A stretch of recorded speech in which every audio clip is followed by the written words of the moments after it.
Illinois also says it will continue to collect money from overpaid food stamps made nearly 30 years ago. You may remember this. We first told you about this story about 2 weeks ago, where an elderly Quad City woman was asked by the state to repay hundreds of dollars for a mistake that happened in the 1980s.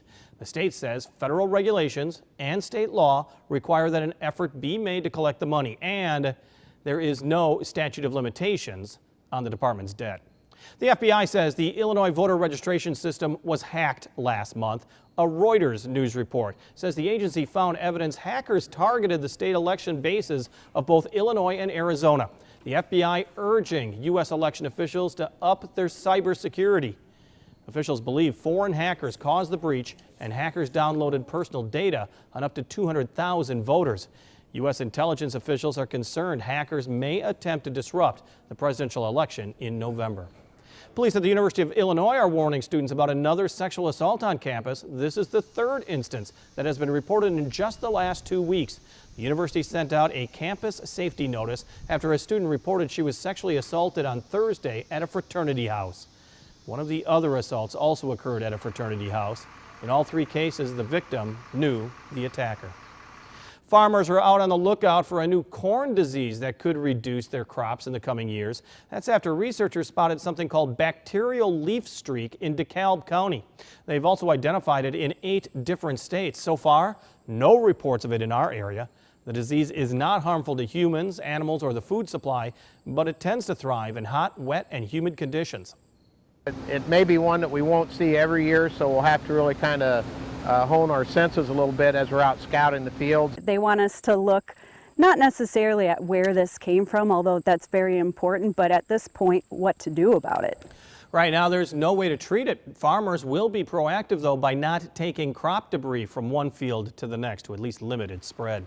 Heavy rains last week, slowing down farmers, in fact, with just 4 days suitable for field work, according to the state. But the rain isn't slowing down crops. 94% of the corn crop in Iowa is just more than a week ahead of the 5-year average for growth. Corn condition, right now 83% good to excellent in Iowa, despite some reports of crop damage from heavy rain and winds. Soybeans, about 82% good to excellent.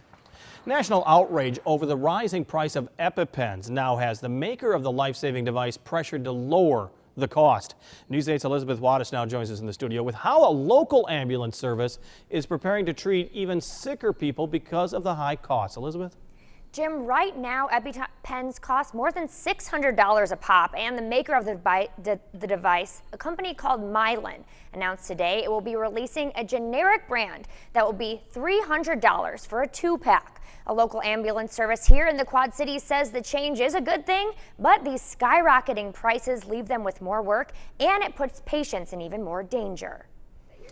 This is our medication box. Every day, Chuck Gibson double checks to make sure his ambulance is ready. This is 1 dose per patient, so we do have enough in here to carry for 4 patients. It's epinephrine. Yeah, this is a life-saving medication. The off switch to stop life-threatening allergic reactions such as bee stings, snake bites, and food allergies.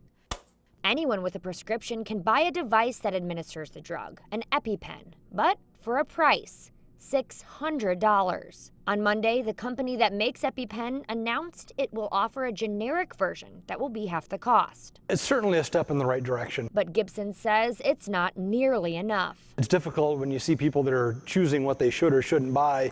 You know, maybe it's food versus healthcare versus medications, and you know, obviously this is something that in the event of that need, it's not really an option.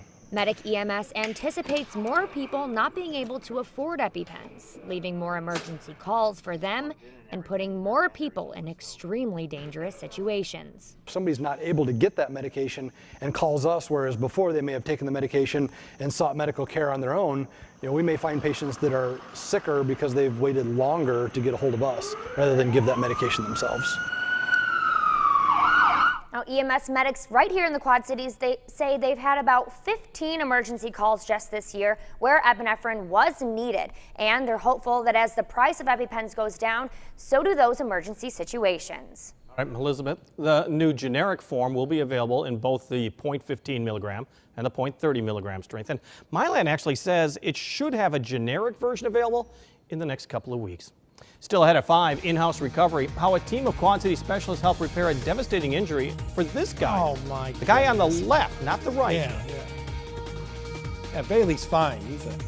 That's a tough dog. He is. He is. Not so tough of a human. We'll find that. Hey, wow, we had some more of those drenching rains in our area, and we're not quite done with those rains yet. I'll tell you how long that chance is going to last right after the break here on News 8 at 5.